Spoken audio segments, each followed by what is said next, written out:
Streaming 24/7. Anytime, anywhere.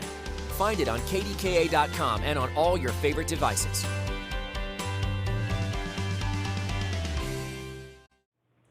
Facebook has blocked President Trump on its platforms for at least 2 weeks and possibly indefinitely. This means that the president and potentially some others will not be able to post on Facebook or Instagram until after the transition of power to President-elect Joe Biden. Facebook CEO Mark Zuckerberg wrote that the risks of allowing Mr. Trump to post are simply too great. He says the social network decided to remove his statements from the platform on Wednesday because they believed the intent of the message would provoke even more violence. For more on this, I want to bring in Cambridge Analytica whistleblower Christopher Wylie.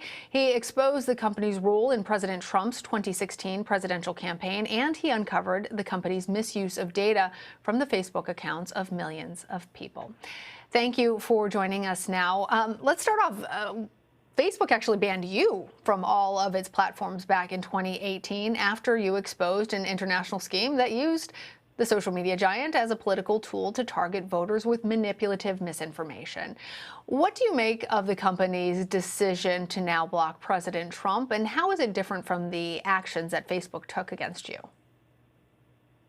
Well, when Facebook found out that I was working with The Guardian, New York Times, and also with both federal investigators and also European investigators into the longstanding misuse of data on their platform and the widespread use of disinformation, their first response was to ban me from the platform for my whistleblowing, and then to threaten journalists at The Guardian with, lawsuits. And the thing that I find interesting about that is that, it only took them, 24 hours to ban me over providing information to law enforcement agencies. And it took them 4 years to ban a president who has been consistently inciting hatred and violence, for the entire duration of his presidency. And I think what that shows is that, there's an underlying, gap of morality within the company, or at least at the top in the leadership of the company, because they don't really care about what's happening on their platform. They care about whether or not, their relationships with people in power are politically expedient. Now that Donald Trump is no longer, or at least in 2 weeks' time will no longer be president, he's no longer politically expedient, and they toss him for that reason.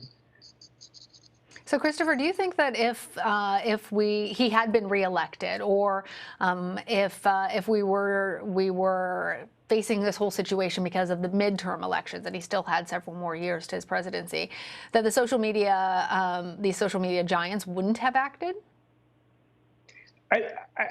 I don't believe that they would have. I honestly, you look at the history of Facebook and its inaction on countless. We have to remember that what's happened in the United States with riots is not new in the context of Facebook globally. When you look at what's happened in, for example, Myanmar, where Facebook played a contributing factor to the ethnic cleansing that happened in that country, or the riots that happened in Sri Lanka, or unrest in Brazil, this is not a new thing for Facebook. And so, although it's new in the sense of, since the War of 1812, there hasn't been a storm on Congress, there's the consistent pattern that, of consequences of Facebook's inaction when it comes to tackling disinformation and incitement of hatred. And it does not act until it is absolutely forced to. In the case of Cambridge Analytica and my whistleblowing, that was a case that Facebook knew about for years, and it did nothing, about it. It was only until I went and talked to The Guardian, New York Times, and law enforcement that they actually, bothered to show up at Congress and testify, and at least pay lip service to the fact that they have, an underlying, civil duty to the democracy that allows it to be a business. Christopher, I want to read part of your testimony before the Senate Judiciary Committee in May of 2018. You said, quote, Facebook knew about Cambridge Analytica's scheme since 2015. Cambridge Analytica sought to identify mental vulnerabilities in voters and sought to exploit them by targeting information meant to activate some of the worst characteristics in people, such as neuroticism, paranoia, and racial biases. I'm wondering if you think that given that social media benefits in the algorithms from continuing to sow discord, if there's any way that we can put this genie back in the bottle, or is it just too late? Of course we can.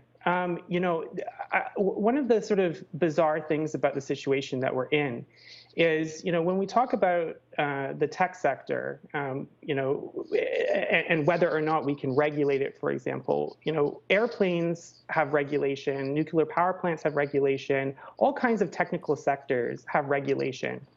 And for whatever reason, when we talk about digital platforms, we sort of ignore the sort of regulatory norms that we've applied to every other industry.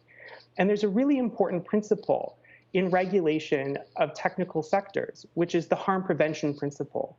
When you are designing a new airplane, when you're designing a new cancer drug or a vaccine, or any kind of highly technical thing that will go and be released into the consumer market, it is normal to require companies to do preliminary safety testing to understand the behavior of the device or technology that they're creating, whether it's an airplane or a drug, prior to release into the public. And the biggest difference that we have with Facebook and social media companies and other technical sectors is that they are not required to do due diligence on their own platform. So absolutely, yes, we can fix this problem, but we need to create a regulatory environment which requires them to act. Otherwise, they won't.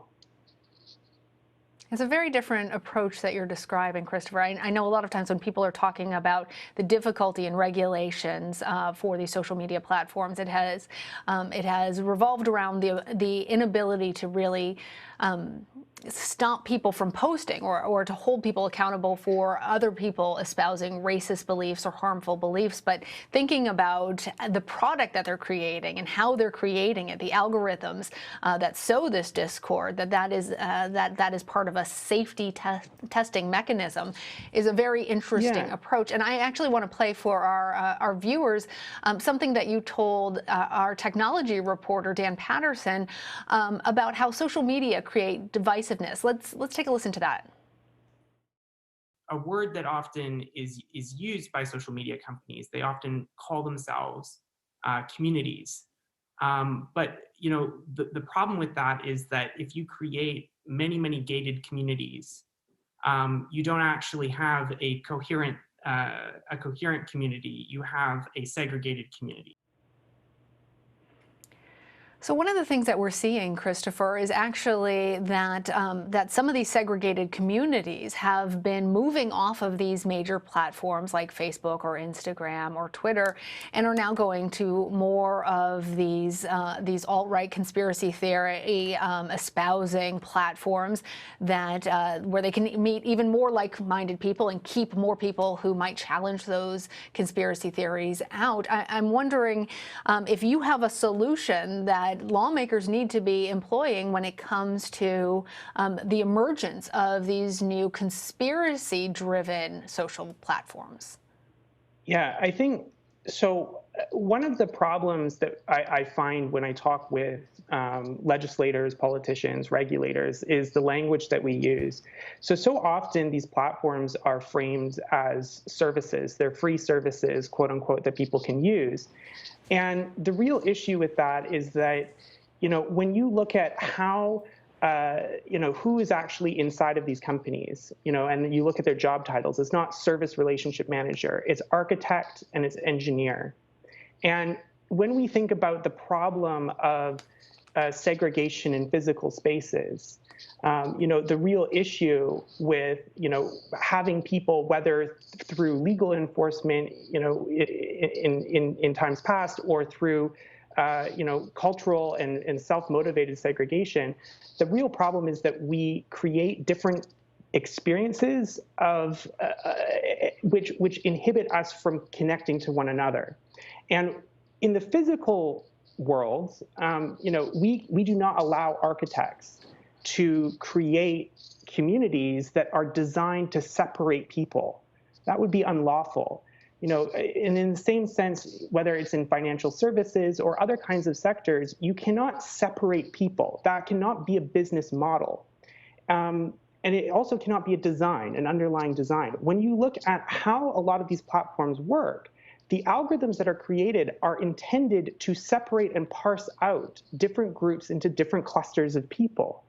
And in marketing or in tech, you'll call that segmentation, but there's another word for it, which is segregation. And if we're designing our entire information ecosystem on the premise that we should be separating people, we have a lot of the same kinds of effects of segregation, that we've seen in the past, except it's now just germinating online. And so I think when we're looking at online spaces, we really need to port over the learning that we've had from history about what to do about common spaces and public commons and who gets to be together, and desegregate these platforms. Desegregation needs to be a principle that isn't just enshrined in law when it comes to designing neighborhoods in suburbs. It needs to be a principle enshrined in law when it comes to these digital spaces as well. Very interesting stuff. Christopher Wylie, thank you.